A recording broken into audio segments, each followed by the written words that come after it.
There is a man who is the life of every party he attends. Funny, generous, talks to everybody, stays until the end. And then he goes home and does not speak to another human being for 2 days because he cannot. Everyone who knows him would tell you he is an extrovert. They are right. He is also autistic.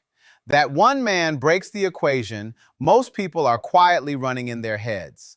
The one where quiet means autistic and sociable means not. And it matters more than you might think, because a great many adults go their whole lives without ever being assessed for exactly one reason.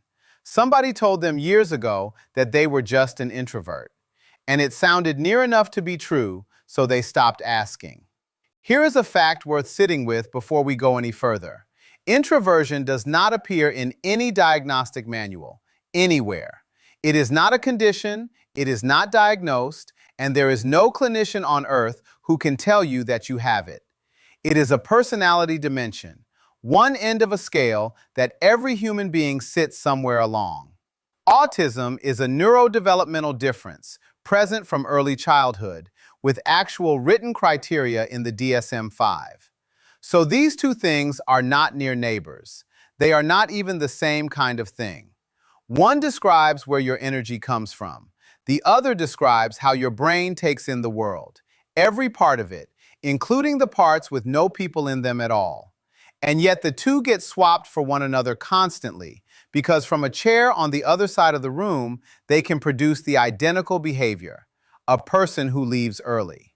I have 8 differences for you. Not 8 ways introverts are secretly autistic, the opposite. 8 places where the two come apart cleanly, so you can stop measuring yourself with the wrong ruler. Number 3 is the one that trips up the most people, including some professionals, and I will tell you why. Number 6 describes something introverts do not do at all. Not less of it, none of it. And it is probably the single most useful line in the whole video. And number 8 overturns the entire thing. It is the reason so many autistic adults ruled themselves out for years. It will not land properly until you have the 7 before it. So stay with me and let it build. But before any of that, let us be fair to introversion, because it deserves better than being used as a wrong answer. The word comes from Carl Jung, who set out introversion and extroversion in his book on psychological types in 1921. It has been studied seriously ever since.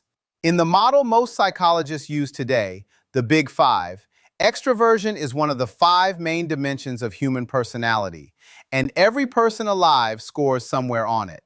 There is even a long-standing biological account of why. In 1967, Hans Eysenck proposed that introverts run at a higher baseline level of cortical arousal than extroverts, that they are, in a sense, already switched on, and therefore need less external stimulation to reach a comfortable level, while extroverts go looking for more. Now, I will be straight with you about that one, because this channel does not dress a maybe up as a fact. Eysenck's arousal hypothesis has been tested for decades, and the findings are genuinely mixed. Some studies support it, others do not, and the measurement is difficult. So take it as an influential theory with inconsistent evidence rather than a settled finding. What is not in dispute is that introversion is real, it is measurable, and it is a perfectly good way to be. Nobody in this video is a lesser version of anybody else. Right. 8 differences. Number 1, what the alone time is actually for. Both an introvert and an autistic adult may spend Sunday alone with the door shut and the phone face down. Same behavior from outside. Entirely different job being done. For the introvert, solitude is a battery charger. Social contact costs energy, quiet returns it, and the arithmetic is fairly clean. Out on Saturday, quiet on Sunday, back to full by Monday morning. The relationship between the cost and the recovery is straightforward, and an introvert can usually predict it. For the autistic adult, alone time is regulation. That is a different word, and it means a different thing. It is not simply that the tank has emptied. It is that several systems have been running simultaneously and at capacity. The sensory input, the social decoding, the monitoring of your own face and voice and volume. And the quiet is what keeps that from tipping over into a shutdown or a meltdown, or over a longer stretch into autistic burnout. There is a second thing happening as well. Alone time is where the deep interest lives. There is a word for that pull from inside the autistic community, and I prefer it to the clinical language: monotropism. It was put forward in 2005 by Dinah Murray, Mike Lesser, and Wen Lawson, two of the three of them autistic themselves. The idea is that attention is a resource, and some minds pour nearly all of it down a single channel at a time. Going down that channel on a Sunday is not a consolation prize for a Saturday that went badly. For a great many autistic people, it is the best part of the week. So, the introvert is recovering. The autistic adult is regulating and, very often, going home to the thing they love most. And there is a practical tell in this if you are trying to work out which one you are. Ask what the quiet is being used for. If Sunday alone is pleasant emptiness, a book, a walk, nothing much, gentle, that reads like recharging. If Sunday alone is 6 hours on one subject and you surface at 9 in the evening having forgotten to eat and feeling more alive than you have all week, that is a different animal entirely. Number 2, whether the difficulty is only social. This is the plainest of the 8, and if you remember nothing else, remember this one. Introversion is a social energy trait. That is the whole of its scope.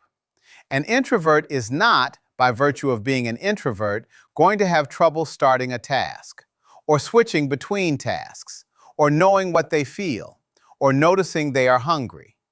Autism is not a social trait. It reaches into a great many things that have nothing to do with other people at all. Executive function, the machinery of starting, sequencing, switching, finishing. Sensory processing, interoception, which is the internal sense that tells you when you are tired or thirsty or getting ill or heading for overload. Alexithymia, difficulty identifying and describing your own emotions, which, when Emma Kinnaird and colleagues at King's College London reviewed the studies in 2019, turned up in roughly half of autistic people, against about 5% of everybody else. None of that is social, not one bit of it. So here is the test, and it costs nothing to apply. Take the other people out of the picture entirely. Put the person alone in an empty house for a week with no obligations and nobody to perform for. An introvert in that house has no introversion-related difficulty whatsoever. They are, in fact, having a lovely time. An autistic adult in that house still has an autistic brain, still cannot make a start on the thing, still cannot bear the label in the shirt, still does not notice they are hungry until it is 4 in the afternoon. Does anything remain when the people are removed? That is the question. Number 3, do you understand the rules and decline to play, or is the game itself different? This is the one people get wrong, so let me take some care with it. The usual description goes like this. Introverts understand social rules perfectly and simply find them tiring, whereas autistic people fail to read social cues. The first half of that is right. The second half is out of date, and I am not going to repeat it because it is wrong in a way that has cost people a great deal. In 2012, Damian Milton, an autistic academic, proposed what he called the double empathy problem.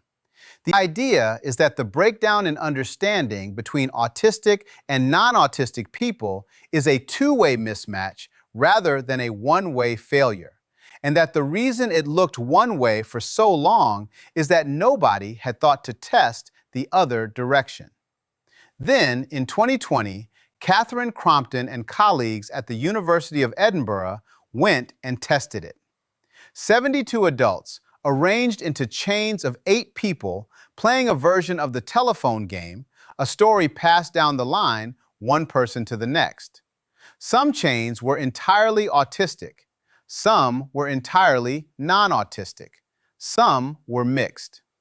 The all-autistic chains passed the story along just as accurately as the all-non-autistic chains. It was the mixed chains where the detail dropped away fastest. And it was the mixed chains where people rated the rapport lowest. Sit with that for a moment, because it rearranges a lot. The communication difficulty did not live inside the autistic people. It lived in the gap between two different ways of doing it. And gaps have two sides. So the honest version of this difference is not that one group can read people and the other cannot. It is that an introvert is running the same social operating system as the majority around them and simply finds using it expensive. An autistic adult is running a different one and has to translate in real time, continuously, with no dictionary, into a system that was never built with them in mind, while everybody on the other side of the conversation assumes no translation is taking place at all. The introvert is tired from the party.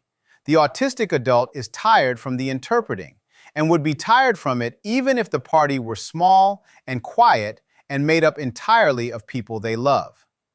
Number 4, whether you can adjust to the noise or only endure it. Both introverts and autistic people can be sensitive to noise and light and crowds. That is real, and it is a large part of why this whole comparison gets muddled in the first place. The difference is what happens next. An introvert in a loud restaurant is uncomfortable and can generally tune it down.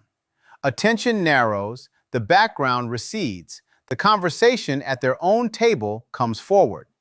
Afterwards, they recover fairly quickly. Autistic adults describe something else entirely. The background does not recede. It stays exactly where it is at exactly the same volume for the entire evening. And there is good evidence that this is not a matter of having a thin skin. In 2017, Anna Remington and Jake Fairney at University College London published a set of listening experiments in the journal Cognition. They loaded people up with sound and measured how much got through. The autistic adults had greater auditory capacity. They took in more. They were better at picking up an extra sound that nobody had told them to listen for. Read that again, because it turns the usual framing completely over. This is not a failure to cope with ordinary input. It is more of the room getting through.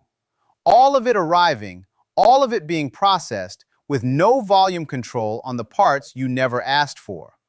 And when it goes past what can be carried, it does not resolve by stepping outside for 5 minutes. It can end an evening. It can take the following day with it. So the question is not whether loud places bother you. Loud places bother most people. The question is whether you can turn them down or whether you can only wait them out. Number 5, what a change of plan actually does to you. Nobody enjoys an unexpected guest at 8:30 on a Tuesday. So this is not a difference in whether you like it. It is a difference in what it does.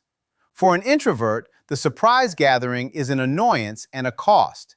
They will grumble a bit, adjust, and quite possibly go anyway.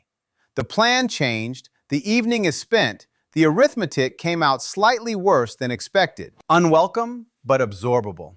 For a lot of autistic adults, predictability is not a preference. It is load-bearing. The routine is not a comfort sitting on top of the day.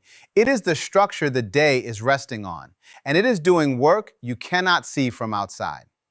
Knowing the shape of the evening is what makes the evening survivable, because it means 100 small decisions have already been made and do not have to be made again in real time while everything else is arriving at once. So when the plan changes at short notice, it is not an inconvenience laid on top of a stable day. It removes the thing the day was standing on. And the reaction that follows can look, from where the other person is standing, wildly out of proportion to a knock at the door. It is not out of proportion. It is proportionate to something the other person cannot see. And notice which way this one runs. The introvert declines the invitation and is fine. The autistic adult very often goes and pays for it afterwards, alone, with nobody counting the cost because nobody was there for that part. I want to be careful here because this difference gets used against people in both directions. Nobody in this picture is being difficult on purpose. Name the pattern, not the villain. The person knocking at the door has done nothing wrong either. They came round because they like you. Number 6, masking. And this is the one I would give you if you could only have one. Introverts do not mask. Not less of it, none of it. Not in the sense this word is used about autistic people.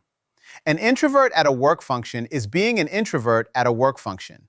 They may be tired, they may be counting down to leaving, they may push themselves to circulate a bit longer than is comfortable. But they are not constructing a person and operating them. Camouflaging is a different thing altogether, and it now has a research literature behind it. In 2019, Laura Hull and colleagues published a questionnaire designed to measure it, the CAT-Q. And what comes through the work since is that camouflaging is not a personality quirk or a bit of extra effort. It is labor, sustained, deliberate, and costly. Here is what it actually consists of. Rehearsing conversations in advance, sometimes for days. Keeping a stock of prepared topics. Deliberately managing eye contact, some, but not too much, and not at the wrong moment. Copying the facial expressions of whoever is opposite you. Suppressing the movement your body wants to make. Softening every sentence on the way out because direct reads as rude. Running all of that simultaneously while also, somehow, following the conversation. That is not an introvert conserving energy. That is a person doing 7 jobs while everybody else in the room does 1. And it has a measurable cost. In 2018, Sarah Cassidy and colleagues studied risk markers in a group of 164 autistic adults, published in Molecular Autism. And camouflaging emerged as a risk marker in its own right, over and above the factors you would already expect to matter. Masking is not free, and the research now says so as plainly as the community has been saying it for years. So if you have ever come home from something perfectly pleasant and been unable to speak and could not work out why because you enjoyed it, look here. It was not the enjoyment that cost you. It was the machinery running underneath it. Number 7, where it started and the third thing people mix in. Introversion is a personality trait, and personality traits are relatively stable across life. So an introvert is generally an introvert at 9 and at 49, and there is nothing to explain. Autism is developmental. That word matters.